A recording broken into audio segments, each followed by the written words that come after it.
এই দেশের বিরুদ্ধে এখনো পর্যন্ত ষড়যন্ত্র করে যাচ্ছে। এই কথা বলেন না কেন? সবচাইতে গুরুত্বপূর্ণ এবং ভয়ঙ্কর ষড়যন্ত্র করেছে 2 দিন আগে। আপনারা জানেন ট্রাম্প ক্ষমতায় আসার পরে চলছিল, গত 2 দিন আগে ও পাঠিয়েছে মোদিকে ট্রাম্পের কাছে যেন মিথ্যা সিদ্ধা বলে বানিয়ে আমাদের দেশ সম্পর্কে কথা বলতে পারে যে দেশ জঙ্গিতে ভরে যাচ্ছে, আপনি তাড়াতাড়ি হাতে নেন অথবা আমারে দেন, আমি হাসিনারে আবার পাঠাই। এই কথা বলেছিল ট্রাম্প। বলেছে ওটা আপনার ব্যাপার, আমি জানি না। হাসিনার কোনো বিষয় আমি শুনতে চাই না, কারণ ওরে আমি মানুষই মনে করি না। মানুষ মনে করে না কেন? কারণ তার আগের দিন একটা রিপোর্ট বেরিয়েছে, ট্রাম্প জাতে মাতাল হলো টালে ঠিক আছে। তামাম দুনিয়ায় 257টা রাষ্ট্র, কয়টা? 257টা রাষ্ট্রের ভেতরে সবচাইতে নিকৃষ্ট মানুষের তালিকায় 1ম নম্বরে নাম এসেছে হাসিনার। এর মতো নিকৃষ্ট মানুষ এই দুনিয়ায় আর নেই। 2 নম্বরে নাম এসেছে বাশার আল আসাদের। আমাদের জন্য কলঙ্ক যে 1 নম্বরে আমরা পেলাম। ওই যে বাড়ি ভাই বলছিলেন যে চোর নাকি ওনার নামও পড়ে যাচ্ছে, ওনার থানায় এসে চুরি হয়েছে। তাই আমাদের দেশ হিসাবে আমরা এখন কলঙ্কিত। বিশ্বের মানুষ জানে যে নিকৃষ্ট মানুষ একজন বিশ্বের 257টা দেশের ভেতরে। সেটা কোন দেশে? এই বংশটা শুধু বাংলাদেশের বদনাম করছে। ওনার বোন রেহেনা, তার মেয়ে টিউলিপ বাইরের দেশের জন্য বদনাম। বাংলাদেশটাকে ডুবিয়ে ফেলার জন্য এই বংশটাই যথেষ্ট। এই জন্য বাংলার জনগণ দেখেন কি করেছে, গুড়িয়ে দিয়েছে একেবারে। ম্যাডাম খালেদা জিয়াকে আপনি এক কাপড়ে 40 বছর বসবাস করা বাড়ি থেকে বের করে দিয়েছেন। ম্যাডাম ওই দিন যে কান্না কেঁদেছিল, সামাম দুনিয়া ওনার কান্না দেখে কেঁদিছে। এই কথা বলে না কেন? আমি শহীদ জিয়াকে ভালোবাসি, কারণ তার নামের আগে মানুষ এমনি উচ্চারণ করলে কি বলে? শহীদ বলে। এই শব্দটাকে খেলা করার জন্য? এত গুরুত্বপূর্ণ শব্দ আল্লাহ জাত তার নামে দেয় না। কই বঙ্গবন্ধুর নামে তো কেউ বলে না শহীদ বঙ্গবন্ধু, বলে? আমার মনে হয় আরো এই কথা বলে যে বঙ্গবন্ধুরে ওইভাবে মারা ঠিক হয়নি, ওরে কোপানোর দরকার ছিল। আমি এইটা শুনেছি একজনের কাছে যে হুজুর ওইভাবে ওরে মারা ঠিক হয়নি, ওরে টুকরো টুকরো করলে ভালো হইতো। কিন্তু শহীদ জিয়া, জিয়ার নাম শুনলেই মানুষ শহীদ বলে। ওনার নামে আমি মসজিদে নামিরা, আরাফাতের ময়দানের পাশে একটা মসজিদ আছে, সেখানে ওনার নাম ধরে কাবার ইমাম দোয়া করছিল।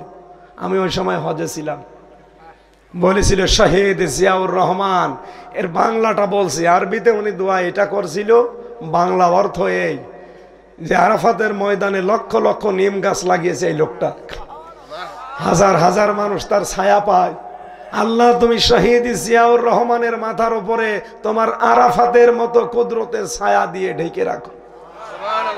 এটাকে বাংলাদেশের মানুষ শুধু আমিন বলিছে ওই দিন? তামাম দুনিয়ার যত হাসি সব ওই দিন বলেছে আল্লাহুম্মা আমিন। এই জন্য শহীদ জিয়া নাম শুনলেই দোয়া চলে আসে। আপনাদের পাশের জেলায় বাড়ি বগুড়া। আল্লাহ রাব্বুল আলামিন তাকে শাহাদাতের মর্যাদা যেন দান করেন। তার একটা সন্তানও মারা গেছে, আরাফাত। আল্লাহ আরাফাত ভাইকেও কবরে যেন মাফ করে দেন। আর একজন যেহেতু পরবাসী হয়ে পড়ে আছে, জুলুম অত্যাচার নির্যাতনের শিকার হয়ে, আল্লাহ তাকেও যেন দেশে ফিরিয়ে আনার তৌফিক দেন। আমরা দেশটাকে আবার সাজাতে চাই। দেশটা শেষ হয়ে গেছে ভাই। আপনি এক পরিবার যদি এক প্রতিষ্ঠান থেকে ৭৬,০০০ কোটি টাকা চুরি করে, তে দেশটার কিছু আছে? কিচ্ছু নেই, সব শেষ করে দিস। এখন এই দেশে কেউ জন্ম নিলে তার মাথার উপরে ১,১০,০০০ টাকা ঋণ। এত বড় বিশাল বোঝা দিয়ে উনি ওখানে স্বামীর বাড়িতে আরামে আছে। আর এই স্বামী স্ত্রীর সম্পর্ক কিন্তু আমরা মানি না, কারণ দাদা হচ্ছে ফুল হাতা আর আমরা হাফ হাতা। দাদা ফুল হাতা না? এক কথা বলে না কেন? দাদা এখন যদি বিয়ে করতে চায় তাহলে মুসলমানি দেওয়া লাগবে। আর দাদার যে বয়স, এ বয়সে মুসলমানি দিতে গেলে আপনি হাজাম পাবেন কোথায়? কথা বলছেন না কেন? এই বয়সে মুসলমানি দিতে গেলে হাজাম লাগবে না? তো সে হাজাম কোথায় পাবেন? বুড়ো হাজাম লাগবে। আর ও বুড়ো মানুষ তো দেখে কাটতে পারবে না, ও পাকা মোতা দেখে কাটা যায়? চোখ বন্ধ করে কাটা লাগবে। শেষে দেখা যাচ্ছে আগা কাটতেছে, গোড়া কেটে ফেলিস। জীবনের মতো বিয়ে করার স্বাদ মিটে যাবে। মহিলা ওখানে বসে বসে ষড়যন্ত্র করে, উস্কানি দেয়, আর পাঠিয়েছে ট্রাম্পের কাছে যে উনি বলবে এই দেশে জঙ্গি তৈরি হচ্ছে। বাংলাদেশে জঙ্গি নেই, তার প্রমাণ এই 6 মাস 10 দিন। এই কথা বলেন না কেন? 6 মাস 10 দিনে একটাও জঙ্গি নাটক হয়েছে? নেই। কারণ জঙ্গির নাটক যিনি লিখবে তিনি পালিয়েছে, আর যাদেরকে দিয়ে নাটক সাজাবে তারাও পালিয়েছে। এই গোপালগঞ্জের মনিরুল ডিআইজি আর একটা আসাদুজ্জামান কাউন্টার টেররিজমের প্রধান ছিল। এই 2 শয়তান মিলে বাংলাদেশের ইসলামপন্থী মানুষদেরকে ধরে নিয়ে যেত গোপনে। 8-9 মাস 1 বছর গোপনে ওই মাটির নিচে রেখে দিত। হঠাৎ 1 বছর পরে তুলে বলতো এই যে জঙ্গি ধরা পড়েছে, অথচ কিচ্ছু না এগুলো। আমারেও তো আটক করেছিল, আমারে রেখে দিয়েছিল মাটির নিচে 10 দিন। আমারে যদি আরেকটু হতো গায়েব করে দিত, দিয়ে 1 বছর 2 বছর পরে হয় মেরে ফেলতো, নাই বের করে বলতো এই দেখেন বিশাল জঙ্গি। কারণ 2 বছরের ভেতরে আমার দাড়ি, গোপ, নখ সব বড় বড় হয়ে যেত না? এক কথা বলছে না কেন? আমার সাথে নিজে দেখা করেছে, এত বড় বড় নখ হয়ে গেছে। 2 বছর 5 বছর 7 বছর পড়ে আছে, কেউ জানে না। চুল, দাড়ি, গোপ মনে হচ্ছে জঙ্গল থেকে বেরিয়ে আসতেছে। এই মানুষগুলোকে 2 বছর 5 বছর পরে বের করে বলে যে বিশাল জঙ্গি পাওয়া গেছে। এইটা বলার জন্য গিয়েছিল, মিথ্যা কথা। কিন্তু ট্রাম্প পুরাটা নাকচ করে দিয়েছে। কারণ ওই দিনই ডক্টর মোহাম্মদ ইউনূস আয়না ঘর আন্তর্জাতিক মিডিয়াগুলো নিয়ে সব দেখতে গেছি, আর জাতিসংঘ ওই দিন রিপোর্ট দিয়েছে বাংলাদেশ সম্পর্কে। ট্রাম্প কথা বলবে কি করে? ওর তো একেবারে বাড়া ভাতে লবণ দিয়েছে, খা। এখন ওদের গলার কাটা হয়েছে আমাদের এই কন্যা। পৃথিবীর নিকৃষ্ট মানুষের তালিকায় তো এমনি নাম আসে নাই, আল্লাহ নাম দিয়ে দিয়েছে। কেন দিয়েছে? সূরা শূরা দেখবেন, সূরা শূরা 25 নম্বর পারার 6 নম্বর পৃষ্ঠা, এটা 13 নম্বর লাইনের 42 নম্বর আয়াতে আছে। আল্লাহ পাক বলেন ইন্নামাস সাবিলু আলাল্লাযীনা ইয়াযলিমুনান নাস। আল্লাহ রাব্বুল আলামিন বলেন আমি নিজে মামলা দায়ের করব তাদের বিরুদ্ধে যারা মানুষ হয়ে মানুষের উপরে জুলুম করে। তার 15.5 বছরে যারা ছিল তারা যে জালেম, ওয়াজ করা লাগবে। বলে এরা জালেম ছিল এবং এদের সমর্থক যারা তারাও ছিল জালেম। এই জন্য এরা কিন্তু হামজার মামলার আসামি না, এরা সরাসরি আল্লাহর মামলার আসামি। আল্লাহ রাব্বুল আলামিন এদেরকে মাফ করবেন না, কারণ তিনি নিজেই মামলার বাদী। মামলার বাদী যত বড় হয়,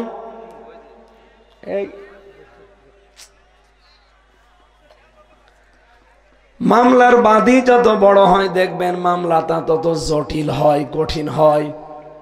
আমার মামলার বাদী যদি কোনো সলিমদ্দি কলিমদ্দি হতো আমি 3 দিনের বেশি জেলে থাকতাম না। মামলার বাদী এমন জন লাল দাগ দিয়ে দিয়েছিল, এই জন্য যতবারই মামলা তুলেছে বলে না এটা বাদ দেন। 30 বারের উপরে তুলেছিল, মামলাটা দেয়নি। টাকা পয়সা দিয়েছে হবে, তাও তো হবে না, কারণ মামলার বাদী সরাসরি হাসিনা নিজে। আমার আর মাওলানা মামুনুল হক এই 2 জনের মামলার বাদী ছিল উনি নিজে, লাল দাগ দিয়ে দিয়েছিল। আমি কেন বলছি? কারণ নিজে আল্লাহ মামলার বাদী জালেমদের, আর নিজেই বিচারপতি। বলেন জালেমদেরকে কে দাঁড়াবে উকিল হয়ে তার পক্ষে? কে কথা বলেন না কেন? আমাদের পক্ষে কোন উকিল দাঁড়াতে ভয় পেত, কারণ তার লাইসেন্স আবার বাতিল হয়ে যায় কিনা। তাহলে আপনি জালেমের বিরুদ্ধে আল্লাহ নিজে মামলা দেবে, নিজেই বিচারপতি, কে দাঁড়াবে আপনার পক্ষে বলেন আপনি? সুতরাং 15.5 বছরে যারা জুলুম করেছেন আপনার দুনিয়াও শেষ, আখিরাতও শেষ। আমরা যেন এরকম কপাল নিয়ে আর না তৈরি করি। আমাদের সামনে এমন দেশ গঠন হবে যে দেশে কোনো আয়না ঘর আরো জোরে বলেন আয়না ঘর। এটা যে কত বড় মানবতা, মানবতার সাথে কৌতুক। আমি 10 দিনেই হাফ পাগল হয়ে গিয়েছিলাম, অথচ ওখানে ব্যারিস্টার আরমান 8 বছর কাটিয়েছে। এদিকে 3.5 হাত, এদিকে 1.5 হাত, সামনে পায়খানা দেওয়া, এতটুকু জায়গা। পায়খানার কোনো দরজা জ্বালানা, কোনো দেওয়াল, কিচ্ছু দেওয়া নেই। আপনি বসবেন, সব দেখা যাবে।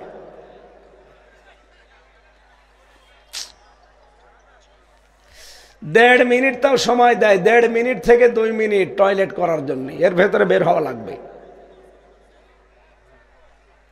সকালে কয়েকটা পচা ছোলা দিয়ে যায়, আর দুপুরে 1 মুঠ ভাত দিয়ে যায়, মনে হচ্ছে কেউ মাখিয়ে দিয়েছে। আবার পায়ের সাথে শিকল বাঁধা থাকে। আমার সাথে মাওলানা ফখরুল ছিল, উনি আমারে বলছিল যে ভাই আপনার সাথে কি করেছে আমি জানি না, তা আমার এই পায়ের ভেতরে এভাবে হাত দিয়েছে। এভাবে হাত দিয়ে সামনে যে লোহার ব্যারিকেড দেওয়া খাঁচা, ওই খাঁচার সাথে আটকিয়ে তালা লাগিয়ে দিয়েছে। 1-2 মিনিট, 5 মিনিট, 1 ঘন্টা পরে খুলে দে না, বছরের পর বছর আটকিয়ে রাখো। এবার আমি দেখতাম আমার সাথে ফাঁসির ওই কন্ডেম ছেলে লোকটা ছিল, এমনি এদিক 3.5 হাত, এদিকে 1.5 হাত, বলেন আমার নিজেরই শোয়ার জায়গা নেই। আর উনি হাত পা ছেড়ে দিয়ে দেখতাম এভাবে শাটপাট হয়ে। আরে ভাই এভাবে থাকেন, আমি থাকবো কোথায়? বলে হামজা এইভাবে থাকা যে কত বড় নিয়ামত। মানুষ যে শুয়ে থাকে, আমি নিজে টের পাচ্ছি যেটা কত বড় আল্লাহর নিয়ামত শুয়ে থাকা। আমি 3 বছর শুতে পারিনি এইভাবে, 3টা বছর 24 ঘন্টা বসে কাটিয়েছি। মানুষ এত নিচে নামতে পারে ক্ষমতার জন্যে। সে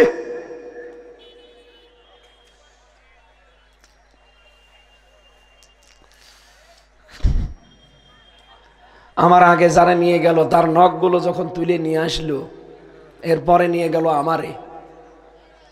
আমি তো চিন্তা করেছিলাম আমার নখ মনে হয় একটাও থাকবে না। ওরে নিয়ে যখন নখগুলো মেশিন টিপ দিয়ে সব তুলে ফেলেছে একবারে, এরপরে ওই লোকটার ওই নখের ওপরে লবণ ছিটিয়ে দিয়েছে। সে কি কন্দন করা, সে মানে জান প্রাণ ছেড়ে দিয়ে কান্নাকাটি। আপনি সে একটু কোনো জায়গায় কেটে গেলে লবণ দিয়ে দেখেন কেমন জ্বলে। এরপরে আমি মনে করলাম যে আমার এবার শুরু হবে, কারণ ওখানে তো কেউ নেই, মাটির নিচে। আল্লাহর ইশারা যাই হোক আমাকে ঘোরায়নি, আমাকে দেখিয়েছে। আর ওই মেশিন দেখিয়েছে যে এটা দিয়ে আমরা নখ তুলি। আমারে বলেছিল যা যা বলতে বলি, এটা যদি আদালতে যে না বলেন তাহলে আপনার বউ তুলে নিয়ে আসবো। ওদের তো চরিত্র নেই, ওরা তুলে নিয়ে আসতো। কারণ দায়িত্বে যে কয়টা ছিল অফিসার, সঞ্জয় দত্ত, দেবদুলাল, সুব্রত বালা, আশিক কুমার, এদের সব আল্লাহর ওলির নাম বলছি না। এদের কাছে কোনো আলেম সালেম আছে? এরপরে সিসি ক্যামেরা দিয়ে রাখতো 24 ঘন্টা, আমি যেন কারোর সাথে কথা বলা বলি। এইরকম কঠিন পরিস্থিতি তৈরি করে কি করলেন আপনি? কিছুই করতে পারেননি। নিজে এখন নিজের বাপ দাদার দেশে থাকতে পারলেন না। এই জন্য যে যা করেছিলেন অতটুকু শোধ আল্লাহ দুনিয়ায় তার উপরে তুলবে। এই জন্য আমরা এমন কোনো কাজ যেন সামনে না করি 5 বছর পরে আমার বাড়ি আবার আযাবুল বুলডোজার নাজিল হয়। কয়দিন আগে কি নাজিল হয়েছিল? আযাবুল বুলডোজার। এটা সামনে যেন আর নাজিল না হয়, এমন কাজ আমরা আঞ্জাম দেব ইনশাআল্লাহ। আমরা তেলাওয়াত করেছিলাম সূরা আরাফ। আরাফ মানে কি? পরিচিত হওয়া। আরাফ মানে কি? বাংলাদেশে আমাদের এই নাটোর জেলায় আছে কিনা জানি না, যারা বলে আমরা মারেফত, এটা মারেফত না, এটা মায়ের পথ। কোরআনে কারিমে আল্লাহ মারেফত বলে কিছু দেয়নি। নামাজ এটা শরীয়ত, নামাজের সাথে পরিচিত হওয়া এটা মারেফত। এই কথা বলেন না কেন? যাকাত এটা শরীয়তের বিধান, এর সাথে পরিচিত হয়ে আদায় করার নাম হচ্ছে মারেফত। আদম আর হাওয়া যেই ময়দানে পরিচিত হয়েছিলেন, ওই ময়দানের নাম কি? আরাফাতের ময়দান। সুতরাং আরাফা ইয়ারিফু মারেফা বা উরফুন থেকে শব্দটা এসেছে। আমরা আরেফা, এই মারেফত, এই সমস্ত শব্দ নিয়ে যেন ধোকায় না পড়ে যায়। যেহেতু পাশে এই যে কুষ্টিয়া, এখানে তো মারেফতের খনি, লালনের মাজারে। আপনাদের এই নাটোর বগুড়া থেকে মানুষজন যায়, বউ ছেলে মেয়ে নিয়ে যায়। মারেফত খোঁজ করার জন্য। কিসের মারেফত? ওটা ঈমান মারার পথ। আমরা তেলাওয়াত করেছি এইরকম একটা সূরা থেকে, নাম কি? আরাফ। বলেন বলেন। তাফসীরের ভাষায় বলছি এবার।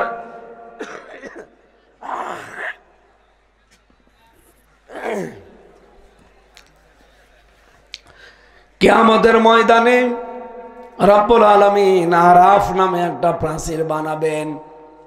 এর উপরে কিছু মানুষকে আল্লাহ দাঁড় করিয়ে দেবেন।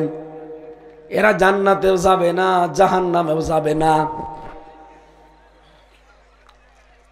সাহাবী প্রশ্ন করলেন, হে নবী, এরা জাহান্নামে যাবে না, এরা জান্নাতেও যাবে না, কতদিন এখানে থাকবে আর কেন জান্নাতে যাবে না? বিশ্বনবী বলেন, এরা জান্নাতে যাবে না এই কারণে এদের সব ঠিক ছিল, কিন্তু মা বাবার সাথে আচরণ ভালো ছিল না। বাংলাদেশে নেই? অনেক ভালো মনে হয় দেখতে, কিন্তু মা বাবার সাথে কথা বলে না। মা বাবার সাথে যে খরচ দেওয়া দরকার, তাদের খেদমত করা দরকার, এইটাও করে না। এই ভাই, আপনি কি হিংসা করে আরো আওয়াজ কমিয়ে দিচ্ছে?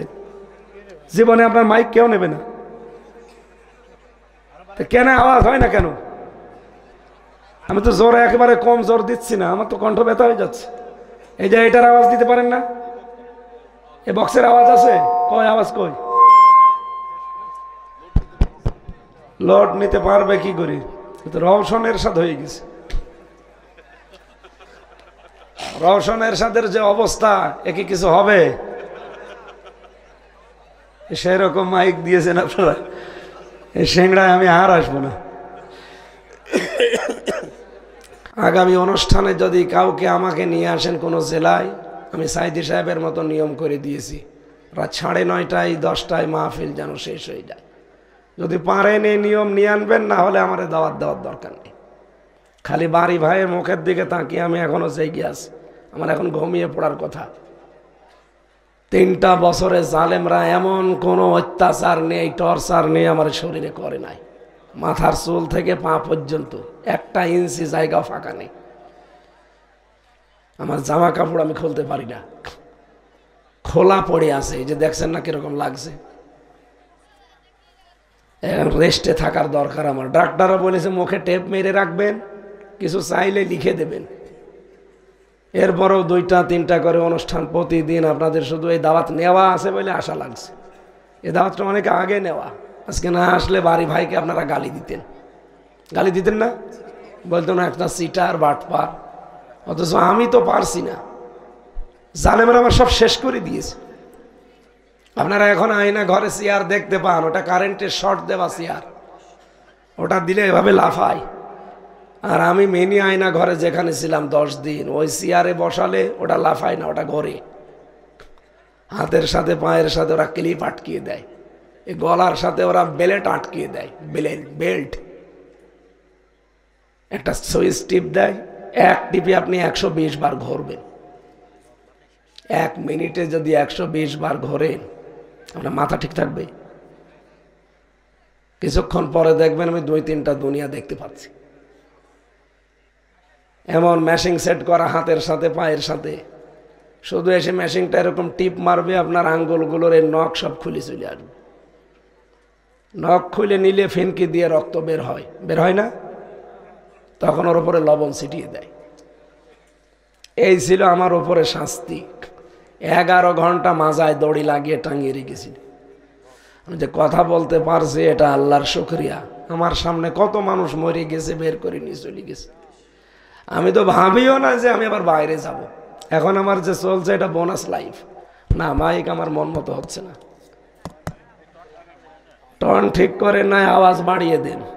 কানের দিকে মাইক দরকার, আরো ঘুরিয়ে দেন। বাইরে আওয়াজ দেওয়ার দরকার নেই।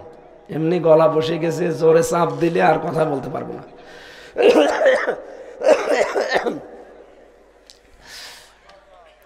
সম্মানিত ভাইরা, এই জন্যে মুসাফির অবস্থায় আছি, এখনো মাজলুম অবস্থায় আছি। আপনাদের দোয়া চাচ্ছি আল্লাহ যেন কণ্ঠটা ছেড়ে দেয়, আর যেখান থেকে পড়েছি এখান থেকে যেন কিছু কথা হেদায়েত আকারে আমরা বলতে পারি। বলেন আমিন। মঞ্চে বসা আছেন যারা সম্মানিত ব্যক্তিবর্গ, অবশ্যই তাদের সম্মান আছে, নয়তো মঞ্চে বসতে দিতেন না। আর ফাগনা লাকা যিকরক, এদের সম্মান মর্যাদা আল্লাহ যেন আরো বাড়িয়ে দেয়। সামনে বসা মুসলমান ভাইরা, পর্দার আড়ালের সম্মানিতা মা এবং বোনেরা, প্রশাসনের ভাইরা, প্রাণপ্রিয় সিংড়াবাসী, দল মত নির্বিশেষে কোরআনের অনুষ্ঠানে আমরা এসেছি যারা, এটা ইবাদত চলছে এখন, এই জন্য ইবাদত এইভাবে করা হয় না। আপনারা যারা দাঁড়িয়ে আছেন জায়গা পেলে বসে যান, মনে করবেন আমি নামাজে আছি। যতক্ষণ অ্যাক্টিভ ভাবে থাকবেন মনে করবেন নামাজের সওয়াব লেখা হচ্ছে। কোরআনের যে 3টা আয়াত পড়লাম, আপনি যদি একটা আয়াত বোঝার জন্য সর্বাত্মক চেষ্টা চালান, নবীজি বলেন ও যদি নাও বোঝে, যদি চেষ্টা চালাতে থাকে 500 রাকাত নফল নামাজের সওয়াব। এজন্য পুরা এটা ইবাদতের একটা জায়গা, আমরা ইবাদত হিসাবেই বসে আছি। যিনি আমাদেরকে নিয়ে এসেছেন আমরা সুস্থ আছি, বলেন আলহামদুলিল্লাহ। যেই লোকটার কথা বললাম ভ্যালোরে, এই লোকটার ক্যান্সার হয়েছিল শুধুমাত্র বেশি বেশি রাত জাগা আর আলোর ভেতরে থাকার কারণে। এই জন্য আমরা আমাদের জীবনটা যেন নিজের হাতে ধ্বংস করে না দেই। একটা কোনো কিছু শরীরে বেঁধে গেলে তখন দোষ দেয় যে আল্লাহ, না আল্লাহর না, আপনি নিজের দোষ। নবীজি সারা জীবন কোনোদিন গ্যাস্ট্রিক, আলসার, পেটের পীড়া তার হয়নি। কেন হয়নি? কারণ তিনি পেটকে 3 ভাগ করে খাবার খেতেন। 1 ভাগ খাবার, 1 ভাগ পানি আর 1 ভাগ খালি রাখতেন হজম হওয়ার জন্যে। আর আমরা খেতে খেতে টুটি পর্যন্ত খাই, খাওয়ার পরে মিষ্টি খাওয়া সুন্নত বলে আরো খাই। আপনার হজম হওয়ার জায়গা কই? এই জন্য বেশি বেশি যারা খাবার খায় দেখবেন 2টা জিনিস তাদের বড় হয়, একটা পেট আর একটা মৌস। এত বড় বড় পেট হয়, মহিলারা লজ্জা পায় পেট দেখি। আল্লাহ, ছেলে মেয়ে হয় আমাদের আর পেট হয় এর, আখেরই পেট। কোলাকুলি করতে যাবেন জীবনেও তার পেটের কারণে আপনি বুক পাবেন না। কি কথা বলছেন না কেন? আর একটা জিনিস বড় হয় কি? মোষ। বলেন, আপনি দেখবেন এমন বড় বড় মোষ হয় জেনারেল ওসমানের মতো। আমি কুষ্টিয়ায় বড় বাজার একজনকে পেয়েছিলাম, দেখি যে ওর মোষ সাদা। কি গো, কালকে দেখলাম মোষগুলো কালো কুচকুচে, আজকে সাদা। বললাম চাষা, কালকেও তো মোষ কাঁচা ছিল, আজকে পাকলো কি করি? বলছে দুধ খেতে যে সর লেগেছে। কি বড় মোষ, চিন্তা করেছেন? দুধ খেতে যে সর লেগেছে ও টের পাইনি। এই জন্য খাবারের আগে যদি 3টা সুন্নত আপনি পালন করতে পারতেন, জীবনও আপনার পেট বুকের উপরে বড় হতো না। পৃথিবীর কোন নবীর পেট বড় ছিল না, সবার বুক ছিল বড়, পেট ছিল ছোট। এই জন্য তারা সত্যের সামনে বুক পেতে দিতে পেরেছিলেন। আমাদের তো বুক নেই, শুধু পেট, এই জন্য পালিয়েছে। এক একজন চোর। আপনাদের সিংড়ার একটা আছে। আজকে আদালত আজকে রায় দিয়েছে, ওনার যত স্থাবর অস্থাবর যত সম্পদ আছে আপনাদের এলাকা মিলে সারা বাংলাদেশের বিভিন্ন জায়গায় সব রাষ্ট্রীয় কোষাগারে যেন জমা দেওয়া হয়।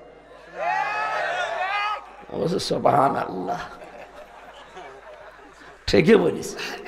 কারণ উনি যা করিয়েছে সুবহানাল্লাহ বলারই দরকার। এখন দোয়া চাই। আমি সেদিন কোর্টে হাজিরা দিতে গিয়েছিলাম, দোয়া করেন। কিসের দোয়া আপনার? হ্যাঁ, এই সিংড়া মাহফিল ছিল আমার, ওই শয়তান আমার আসতে দেয়নি। দোয়া এমন দোয়া করবো জাহান্নামে চলে যাবে।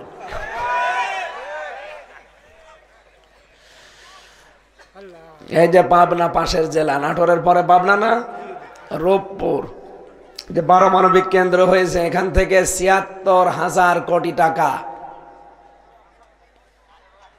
হাসিনার ছোট বোন রেহেনা এখান থেকে মারিং কাটিং করিস। আজকে রিপোর্ট বেরিয়েছে। রাশিয়া থেকে রিপোর্ট এসেছে আজকে সকাল 10:30টায়, যে রেহেনা ৭৬,০০০ কোটি টাকা শুধু একটা প্রতিষ্ঠান থেকে চুরি করেছে। আপনি বলেন এই বংশকে আপনি ভালো বংশ বলবেন কি করে? যারা মাছ মেরে খায় আমরা তাদেরকে মাছি বলি, যারা গাছ কেটে খায় তাদেরকে গাছি বলি, যারা ডাকাতি করে খায় তাদেরকে ডাকাত বলি। কথা বলেন না কেন? আর যারা চুরি করে খায়, চোরের শাস্তি কোরআনে আছে না? সূরা মায়েদার 38 নম্বর আয়াত, আস-সারিকু ওয়াস-সারিকাতু ফাকতাউ আইদিয়াহুমা। আল্লাহ বলেন চোর চোর পুরুষ হোক আর নারী হোক, সাক্ষ্য প্রমাণে হয়ে গেছে, ওর হাত কেটে দাও। এ বাংলাদেশে যদি কোরআনের এই আয়াতটা সে 71 সালে সংসদে পাশ হয়ে থাকতো, শেখ রেহেনা শেখ হাসিনার একটা হাতও থাকতো না। এই কথা বলছেন না কেন? আর ওই দলে যারা আছে একজনেরও হাত থাকার কথা, বিশেষ করে দরবেশের হাত। 36,000 কোটি টাকা মেরেছে। এই চোরের হাত না, ওর কোনো কিছু থাকা ঠিক না। ওর হাত পা ছোট ঠ্যাং সব কেটে ফেলা দরকার। শয়তানের শয়তান এখনো পর্যন্ত বড় গলায় কথা বলে, চোরের বংশ। আমার মনে হয় দলের ভেতরে যারা আছে তারাও চোর। একটা মানুষ দেখান যে ওই দলে চোর নেই। কাওয়া কাকু, কয়দিন আগে আমি নোয়াখালী ছিলাম, ওর ভাইয়ের বাড়িতে মুরগির খামারের ভেতরে 7 বস্তা টাকা পেয়েছে। এত বড় চোর। ইসলামী ব্যাংক থেকে ওরা 75,000 কোটি টাকা মারিং কাটিং করেছে। এত চোর হলে 42,000 কোটি টাকা প্রতি বছরে চুরি করে পাঠিয়েছে বাইরের দেশে। কয়দিন আগে আমি মালয়েশিয়া ছিলাম, ওই শয়তানরা যে দেখি ওই দেশে বানিয়েছে সাহেব পাড়া, কানাডায় বানিয়েছে বেগম পাড়া, আর এই জায়গায় বানিয়েছে সাহেব পাড়া। ওরা থাকে না ওখানে, ভয়তে থাকে সব হোটেলে। যেই হোটেলে থাকে আমি নিচে নামি, দেখি 2 শয়তান চা খাচ্ছে। কি গো হুজুর, আমরা আগেই পালিয়েছি। কেন? সাহেব পাড়ায় থাকবেন না? ওখানে থেকে মায়ের খাবো। এদেশেও বাংলার জনগণ আছে, পিটিয়ে আমাদের ভত্তা বানিয়ে ফেলবে। কি করলেন আপনি বলেন? চুরি করে নিজেও ব্যবহার করতে পারছেন না, এ জনগণকেও ব্যবহার করতে দিলেন না। আমি মাঝে মাঝে একটু আকাশের উপরে যাই, হেলিকপ্টারে মানুষ নিয়ে যায়, মাহফিলগুলো পাবো না এই কারণে। পাইলট আমারে মাঝে মাঝে দেখায়, হুজুর এই যে দেখেন এই জায়গাগুলো পড়ে আছে, অথচ যত টাকা মারিং কাটিং করেছে 15.5 বছরে, এই টাকাগুলো যদি পাচার না করে ওই শয়তানরা এখানে কর্মসংস্থান বানাতো, তাহলে এই দেশের 36 লাখ যুবক এখন বেকার। কত? 36 লাখ। এই মানুষগুলো বাইরের দেশে যে পায়খানা সাফ করে, রাস্তা ঝাড়ু দেয়, রুটি বানায়, আমি নিজে দেখেছি। এদের বাইরের দেশে যেয়ে রুটি বানানো লাগতো না, এই দেশে একটা কর্মসংস্থান পেত, তাও সম্মানজনক জীবন পেত। আমাদের এই দেশটাকে আল্লাহ এমন ভাবে বানিয়ে দিয়েছেন, এটা একটা নিয়ামত। এই যে পাশে নেপাল, ভুটান, ওদের দেশে সমুদ্র নেই। ওরা সমুদ্র দেখতে হলে আমার দেশে আসা লাগবে। আর আমার দেশে হিমালয় পাহাড় নেই, ওদের দেশে আছে। ওখানে আল্লাহ বহু সম্পদ এক জায়গায় করে রেখেছেন। আর আমাদের এই সমুদ্র বন্দরে, এই মাতার বাড়ি যেটা সমুদ্র বন্দর আছে, সন্দ্বীপে আছে, চট্টগ্রামে আছে, এই জায়গাগুলো যদি সত্যি আমরা ব্যবহার করতে পারতাম, আর ব্যবহার সামনে হবে। আজকে সকালবেলা ডক্টর মোহাম্মদ ইউনুস ঘোষণা দিয়েছে যে এগুলো ব্যবহার হবে। এগুলো ব্যবহার হলে ভারতের এই 7 সিস্টার, নেপাল, ভুটান এবং আমাদের দেশ চীন, সবার কাজ হবে। আমাদের কিচ্ছু নেই, কিন্তু আমাদের সম্পদ হচ্ছে আমরা জনগণ। 18 কোটি জনগণ আমরা জনসম্পদে পরিণত করতে পারি। চীন আজকে প্রযুক্তির কারণে এত বেশি এগিয়ে যাচ্ছে। আমার সাথে জেলে চীনা 2 জন ছিল, তাদের নামে মামলা হয়েছিল বলে তারা জেলে আমার সাথে ছিল। এদের যে প্রযুক্তির যে বুদ্ধি, ওদের মাথা না, ওদের মাথা একটা কম্পিউটার। জীবনে যেটা কোনোদিন ভাবতে পারি না সেইটা দিয়ে ওরা জিনিস বানায়। ওই যে পানি খেয়ে খেয়ে আমরা ফেলে দেই না বোতলগুলো, ওরা দেখতাম বোতলগুলো পানি খেয়ে ফেলে দিয়ে মুখগুলো আটকে উল্টো করে 3-4টা প্যাচ দিয়ে বেঁধে চেয়ার হিসাবে ব্যবহার করে। জীবনে কোনোদিন কল্পনাও আসে নাই আমার। চীনে মানুষ, পৃথিবীতে সবচাইতে বেশি মানুষ বাস করে চীন দেশে। কোন দেশে? অথচ তারা এখন প্রযুক্তির কারণে এত বেশি উন্নত, বিশ্বের বিভিন্ন দেশ থেকে, এখন কি বাংলাদেশ থেকে তারা এখন জনসংখ্যা নিতে চায়। ওদের এত বেশি জনসংখ্যা থাকার পরেও যদি আমাদের দেশের মানুষ ওদের দরকার হয়, আমাদের দেশের এই জনসংখ্যাকে আমরা জনসম্পদে পরিণত করতে পারবো না? বলেন। ওয়ালাকাদ কাররামনা বানি আদম, আমি বনি আদমকে সম্মান দিয়েছি। এই সম্মানিত জাতিকে অসম্মান করার জন্য এই 15.5 বছরে বহু চেষ্টা চালিয়েছি। কি কথা বলেন না কেন? শুধু 18 দল বাদ দিয়ে, না 14 দল, এই 14 দল বাদ দিয়ে যারা আমরা এই দেশে আছি সবাই কম বেশি জুলুমের শিকার না? সবাই মাজলুম। কিচ্ছু জানি না আমি, তাই আমার নামে এতগুলো মামলা। আর যারা জানে দাওদারের মতো, ও তো সারা জীবন জেলে থাকার কথা। আমি বিএনপির এক ভাইকে পেয়েছিলাম, তার মামলা হচ্ছে 313টা। মাঝে মাঝে বলতাম যে ভাই আপনি কবে জামিন নেবেন, আর কবে বের হবে, আর কবে হাজিরা দেবেন? 313টা মামলা একটা মানুষের নামে দেয়। 556টা মামলা পেয়েছিলাম একজনের নামে। মনে হয় লোকটার বাড়ি রংপুরে, যে হাবিবুর নবী খান সোহেল নাকি আছে না, রংপুরে না? রংপুরে। এত মামলা একজন মানুষের নামে আপনারা দিতে পারলেন? কোথায় পৌঁছিয়েছিলেন? পুরা বিচার ব্যবস্থাকে ধ্বংস করে ফেলেছি। আর বলতো আমরা ন্যায় বিচার কায়েম করছি। আরে ভাই, ন্যায় বিচার যে দেশে হয়নি তার প্রমাণ আমি নিজে। আমি একজন ভিকটিম, আমার নামে মামলা দিয়েছে। আমি নাকি আনসারুল্লাহ বাংলা টিমের প্রধান। ও ছাতা যে কি আমি জানি না। ঘরে শুয়েছিলাম, ধরে নিয়ে এসে থানায় দিল। এখান থেকে এই যে রিমান্ড, এই যে মামলা একটার পরে একটা। আমার বাবার কাছে বলে যে টাকা দেন, নাইতে মামলা আরো দেব। ও তো গ্রাম্য মানুষ, ভয়তে টাকা দিয়ে দেয়। একবারে 8 লাখ 10 লাখ। আর আমি যে আকিস গ্রুপে ছিলাম, এদের কাছে নিয়েছে 32 লাখ। এত টাকা নিল, শয়তানরা কথা ঠিক রাখে নাই। পরের দিন আবার মামলা দিয়েছে। আর মামলা দিলেই তো ওদের লাভ, কারণ যে যত বেশি মামলা দিতে পারে তার প্রমোশন নাকি তত বেড়ে যায়। আমার মামলার আয়ু এখন পালিয়ে বেড়াচ্ছে। সেদিন আমারে কল দিয়েছিল, বলছো হুজুর মাফ করে দিয়ে। বলছে মাফ করে দেবো, আগে টাকা ফেরত দেন। কি কথা বলেন না কেন? আমি তো মাফ করে দেবো, টাকাগুলো ফেরত দেন। সুতরাং এই দেশে যারা জুলুম অত্যাচার নির্যাতন করে করে একেবারে দেশটাকে শেষ করে দিয়েছেন, আর চুরি করে দেশটাকে ফোকলা বানিয়ে ফেলেছেন। এই দেশে এত বড় ঋণ এখন। আপনি নাই 14টা ব্রিফকেস নিয়ে পালিয়ে চলে গেলেন, ওর ভেতরে শুধু ছাই ছিল আর মাটি ছিল নাকি? আপনারা জানেন না, আমার দেশ পত্রিকা রিপোর্ট দিয়েছে, হাসিনা যাবার সময় 14টা ব্রিফকেস নিয়ে গেছে। কারোর সাথে কোনো কথা বলেনি, শুধু পাইলটকে বলেছে বাক্সগুলো উঠেছে, বলছে হ্যাঁ চলো। কাউকে যে বলে যাবে বলতে পারতো না যে পলক চলে গেলাম, কিছুই বলে নাই। আমার নাম্বারটা জোগাড় করে বলতে পারতো না যে হামজা 3 বছর জেল খাটালাম, মাফ করে দিয়ে চলে গেলাম, কিছুই বলে না। চুরি করে পালিয়ে চলে গেল। যে কে একটু শান্তিতে আছে